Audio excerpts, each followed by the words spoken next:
Si queremos establecer la diferencia entre ética y moral, nos vamos a encontrar con un problema. El problema es la confusión. ¿Confusión en base a qué? Bueno, en base a que son dos términos que desde la historia de la filosofía se utilizan de una manera absolutamente, bueno, yo no diría que arbitraria, porque finalmente responden a determinadas concepciones. Es decir, las concepciones que hay detrás de consideraciones de tipo, digamos, ético-moral de entrada, nos llevará a que hagamos una diferencia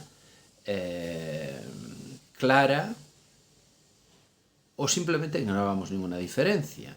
Es decir, podemos ver que muchas veces incluso libros que no están escritos en español, a veces los traductores, el mismo término, pues, por ejemplo, alemán, en el caso de Kant, pues en algún caso lo traducen por moral y en otro caso lo traducen por ética, ¿no? En el caso, por ejemplo, de Aristóteles, que como sabemos la palabra ética viene de ethos, carácter, forma de ser, en griego, mientras que more viene de costumbres, del latín, nos encontramos, por ejemplo, lo mismo. Por ejemplo, en traducciones de Aristóteles, que a veces se puede traducir por ética y a veces por moral. O incluso traducciones del latín, por ejemplo, pues de los estoicos, a veces se puede traducir por ética, a veces se puede traducir por moral, ¿no? Incluso a veces, a un nivel de manual, se ha considerado que la ética es como la parte de la filosofía que estudia las morales, entendiendo las morales como algo que se da, como un sistema normativo, ¿no? Por lo tanto, la ética sería como la reflexión de estos sistemas normativos. Bien, lo que quiero apuntar aquí es una diferencia que me parece muy interesante, que es la que establece Gilles Deleuze, filósofo francés, nacido en 1925 y que murió en 1995 a los 70 años, ¿no?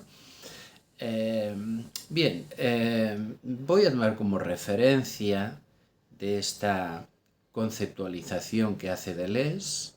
Pensemos que Deleuze da una definición muy clara de filosofía. La filosofía es un trabajo creativo, o sea, la filosofía es creación de conceptos. Evidentemente, la palabra creación no la hemos de entender como creación desde la nada, sino como transformación muchas veces, como en el caso, por ejemplo, de su planteamiento ético, aunque él este planteamiento ético lo recoge de Spinoza, porque me voy a basar sobre todo en la distinción que hace en la clase tercera, que dio el mes de diciembre de 1980 en su seminario sobre Spinoza. Por lo tanto, aquí, digamos, el trabajo creativo que recogería Deleuze sería el trabajo que realiza Spinoza. ¿En qué consiste este planteamiento? ¿En qué consiste este trabajo creativo de la ética de Spinoza desde esta lectura de Deleuze? En primer lugar, tendría como base una ontología. Es decir, la ética se basa en una ontología y en cambio la moral se basa, aunque no utilice explícitamente aquí este término, pero yo creo que lo podemos utilizar, en una metafísica. Es decir, lo que hace Spinoza es una ontología. Una ontología es una teoría sobre el ser. Y esta teoría sobre el ser de Spinoza dice que hay un solo ser, esta sustancia absolutamente infinita, que también podemos llamar Dios o podemos llamar naturaleza, evidentemente dando también a la palabra naturaleza o Dios este sentido creativo, digamos, que da Spinoza y no el que usualmente, digamos, se utiliza. Pues este ser, sustancia infinita, absoluta, Dios o naturaleza, es lo único que existe. Y por lo tanto es una teoría inmanente, solo hay una sola cosa, por lo tanto no podemos establecer ninguna jerarquía y por tanto ninguna metafísica. Entendiendo por metafísica lo que establecemos a partir de jerarquías ontológicas. Hay un ser único y este ser único se manifiesta de múltiples atributos. Estos atributos no suponen ninguna distinción jerárquica y lo que hay son modos o maneras de ser. Cada uno de nosotros es un modo singular finito que tiene una dimensión en el atributo del pensamiento, por lo tanto somos mente, alma, espíritu, también lo podemos decir de estas tres maneras, y somos cuerpo. No son ni dos sustancias ni dos partes de la sustancia, sino dos dimensiones de lo único que es en dos de sus atributos, los únicos que son accesibles a los propios humanos. Bien, esta ontología, por lo tanto, plantea una ética en el sentido de que tiene que plantear algo que no pueda tener un carácter jerárquico, que no pueda ser un juicio, porque los juicios solo se establecen a partir de la consideración de algo que está por encima de lo que es. Por ejemplo, el caso de la idea de bien en Platón, el bien a partir del cual podemos juzgar lo que son las cosas. Por lo tanto, desde el bien hay un juicio sobre el propio ser, sobre las cosas que son.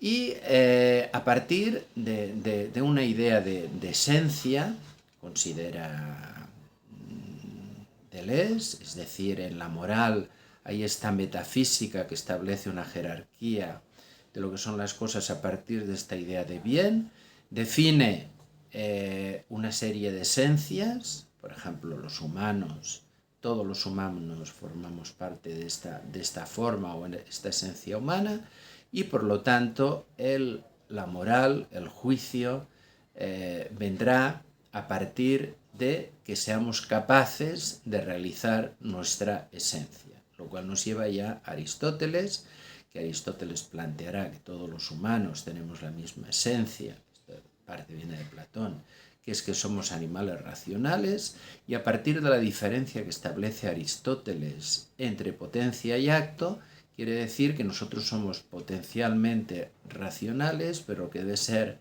la moral es justamente la realización de nuestra esencia, lo cual lleva también a un término moderno que tiene que ver también con la moral, que son los valores. ¿Cuáles son los valores a partir de los cuales realizamos nuestra esencia humana, que viene determinada por este bien que dice lo que tienen que ser las cosas? Esto sería una moral, Por lo tanto, nos referimos a Platón, nos referimos a Aristóteles, o incluso nos podemos referir a Kant desde el punto de vista de que el imperativo categórico sería como llevar al acto lo que es nuestra esencia humana, nuestra libertad humana, ¿no? Más allá de nuestras determinaciones. Pero bien, la ética es otra cosa. La ética no tiene que ver con enjuiciar lo que hacemos o lo que hacen los otros, sino que tiene que ver con lo que podemos hacer, con nuestra potencia. Es decir, la ética, por lo tanto, trata de lo que es. Y lo que es depende de su potencia. Porque, a diferencia de Aristóteles, para Spinoza la potencia es el acto. Lo que en cada momento podemos es lo que determina éticamente lo que hacemos. Es decir, por lo tanto, no hay, digamos, un juicio desde lo que somos, sino que hay una distinción ética a partir de dos elementos, considera Deleuze. un elemento cuantitativo que es la potencia, lo que podemos hacer.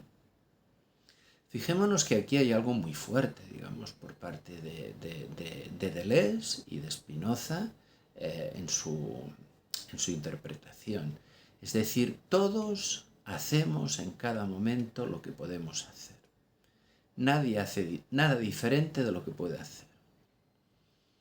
El que viola, el que mata, el que abandona a sus hijos, el que abusa de ellos, hace lo único que puede hacer, porque es el grado de su potencia, o mejor dicho, en estos casos, de su impotencia. ¿Por qué? Porque la potencia siempre es algo que transita a partir de la alegría hacia mayor potencia. En cambio, la tristeza, y detrás de todos estos actos hay tristeza, para Deleuze, para Spinoza, por mucho que a través de una idea inadecuada queramos conseguir a través de ellos un placer, una satisfacción, pero hay impotencia, hay tristeza. Por lo tanto, esta es la distinción, el que puede y el que no puede. Y el que no puede, además, fijémonos que muchas veces necesita compensar su impotencia por la tristeza, digamos, de los otros. Así tenemos el tirano, para Spinoza, que solo puede encontrar satisfacción a partir de la tristeza, de la servidumbre, de la humillación de todos los que están bajo su poder. Pero también es tristeza, digamos, lo que hay detrás. Igual del poder espiritual del sacerdote, y aquí también nos referiríamos a Nietzsche dentro de estos planteamientos éticos, que necesita de la tristeza de aquellos a los que domina bajo su impotencia. Por lo tanto, aquí hay una distinción cuantitativa que tiene que ver con la ética, y luego hay otro elemento que son la polarización, las maneras de ser de los existentes, que puede ser una manera libre, una manera fuerte, que evidentemente nos hace desarrollar nuestra propia potencia, y aquí también nos referimos a Spinoza y nos referimos a Nietzsche, y una manera triste, una manera servil, una manera débil, que es incluso no solo la propia de los esclavos, de los serviles, sino de los tiranos y los sacerdotes, que tienen que alimentarse de esta tristeza y de este servilismo.